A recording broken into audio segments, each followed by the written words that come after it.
പൈസ ഇല്ലാത്തവന് പ്രണയമില്ല, സൗഹൃദമില്ല, ഒന്നുമില്ല. എല്ലാത്തിന്റെ അടിസ്ഥാനം പണമാണ്. കയ്യിൽ 5 പൈസ ഇല്ലെങ്കിൽ ഒരു പട്ടിയുടെ വില പോലും ഉണ്ടാവില്ല, അല്ലേ? പണം കയ്യിലുണ്ടോ എല്ലാവരും ഉണ്ട്, എല്ലാത്തിനും ആൾക്കാരുണ്ട്. നിന്നെ നാട്ടുകാരറിയും, നീ അറിയപ്പെടുന്നവനാ. പണം ഇല്ലേ നീ ഒന്നുമല്ല.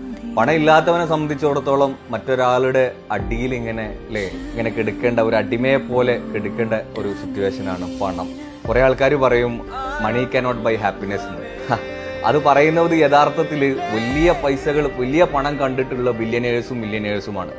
അവർ പണമൊക്കെ കണ്ട് ലോകത്തിലെ എല്ലാ സൗകര്യങ്ങളും അവർ ആസ്വദിച്ച് ഇനി അതിൻ്റെ അപ്പുറത്തേക്കൊരു സൗകര്യം ഇല്ല എന്നുള്ളത് മനസ്സിലാക്കിക്കൊണ്ടാണ് അത് പറയുന്നത്. അത് അറിയാത്ത സാധാരണക്കാർ പോലും മണി കാനോട്ട് ബൈ ഹാപ്പിനെസ് എന്ന് പറയുമ്പോൾ, പണത്തിന് ഒരു സൗഭാഗ്യവും നേടാനില്ല എന്ന് പറയുമ്പോൾ അത് പൊട്ടത്തരമാണ്. നിങ്ങളുടെ കയ്യിൽ ഒരു 5 പൈസ, നയാ പൈസ കയ്യിലുണ്ടോ, അതിൻ്റെ ഒരു പവർ അത് വേറെ തന്നെയാണ്.